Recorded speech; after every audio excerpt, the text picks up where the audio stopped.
You've just arrived in Japan, you're ready to start exploring, you're gonna hop on public transport. Do you use paper tickets? No, don't be silly, use a Suica. I'm your host Amy, and today I'm also here with Alex, and we're gonna be showing you everything to do with Suica. The Suica card is a rechargeable pass for a whole bunch of train lines and other public transport in Japan. The start of this video may have sounded like a commercial for Suica, but alas, it is not. Instead, this is a comprehensive guide to using the Suica card on your travels around Japan's cities. With this rechargeable card, you don't need to worry about calculating fares and paper tickets. You'll have one convenient and easy method for transport. So stick with us as we cover everything from how to buy a Suica card to getting a refund once your Japan trip is over. Before we get into the nitty-gritty of buying and recharging your Suica, let's take a quick look at the bigger picture of Japan's transport system. Each major area in Japan has its own rechargeable transport card. But don't worry, the great thing is all these major cards are compatible with each other. So for example, if you buy a Suica card in Tokyo but are later traveling to Osaka, you can still use the Suica card on public transport there. In Tokyo, there are actually two cards available, Suica and Pasmo. They're made by different companies, but long story short, the two cards are almost identical and cover the same train lines and areas. So while we'll mostly be talking about Suica in this guide, if you happen to pick up a Pasmo instead, most of the information will be the same. Suica can be used on trains, subways, most buses, and to some extent even on the Shinkansen. But at least for now, using Suica on the Shinkansen requires either a setup process or using a Japanese website for bookings. So for short-term travel, it's probably easier to stick to paper tickets or the JR Pass. Alright, let's talk about the first step to using one of these magical cards, buying it. Where and how do you get a Suica card?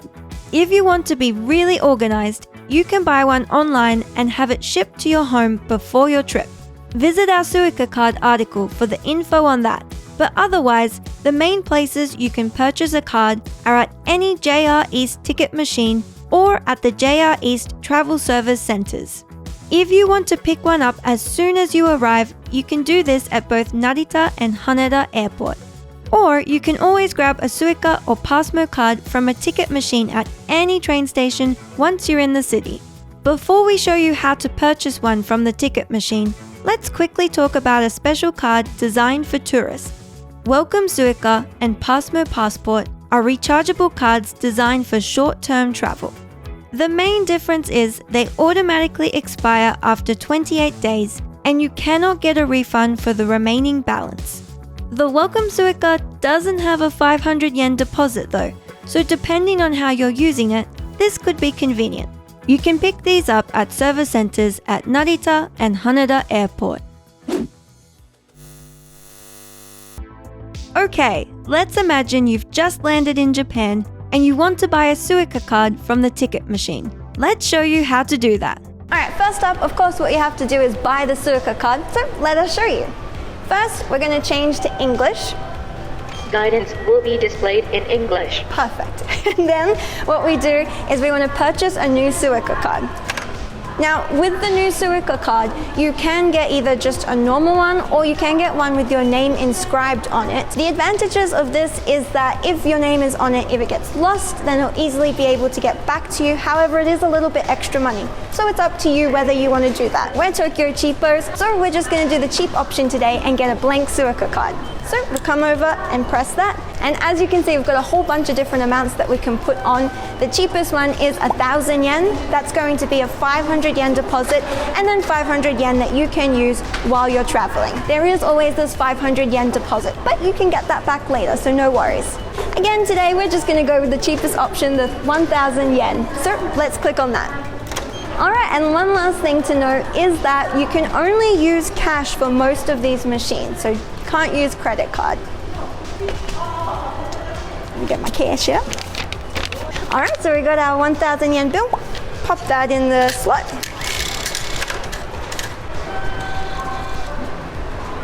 Ta-da! Our brand new Suica card. There's also a child Suica card for children up to the age of 12.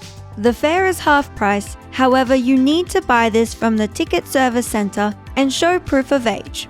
Once you've got your Suica card, you're all set for travel around the city. Just tap your card on the card reader as you walk through the ticket gate, both when you're entering and exiting the station. When exiting, the display on the gate will show the fare amount and the remaining balance on your card. So, what about if you've done a bunch of amazing travel and need to recharge your card? Oh, hi Amy. I'm low on my Suica. Let's go. Just like buying the Suica, you can recharge at any ticket machine. Simply feed your card into the card slot, change the language to English, and then choose the amount you would like to add. Once this is done, just add your cash into the machine, grab your change, and you're finished. If you've just completed a trip and on exiting discover that you don't have enough money on your card to cover the fare, there are fare adjustment machines, usually just inside the ticket gates, where you can recharge your card in the same way. Alright, you've finished your dream trip around Japan, and just like any of us cheapos, want to get back the remaining money on your card. To do this, just pop into a ticket service center. Simply hand in your card to the staff, they'll do the math, and you get your money back in cash. There's a 220 yen fee for returning the card, which is taken from the remaining balance. But even if your balance is zero, you'll still get back the whole 500 yen deposit. The staff may be able to help you in English, depending on the station. We went to the service center in Shinjuku and got great English help. The Suica card is not just magical because it makes public transport easy. It can also be used as a payment method at many shops and convenience stores, for station lockers, and at vending machines. Basically, just look for the Suica logo. Amy, I'm a bit thirsty. You can use your Suica for more than just getting on a train. Now what do I want? Da, da, da, da, da. In the age of technology and convenience, you may have already guessed that the Suica and Pasmo cards can be used virtually on your phone as well. There are some restrictions though. For iPhone users, the main caveat is you need to change the phone's region to Japan to be able to add the card to the wallet app. For Android users, you need to have a phone bought in Japan to be able to use the card through Google Pay. So if you're a long-term visitor to Japan, this might be a great option. But if you're only doing a short trip, it may be easier to stick with the physical card. Hopefully now you're all across how to use a Suica on your travels here in Tokyo, Japan. We hope you really enjoy them, and we'll see you guys next time. Bye!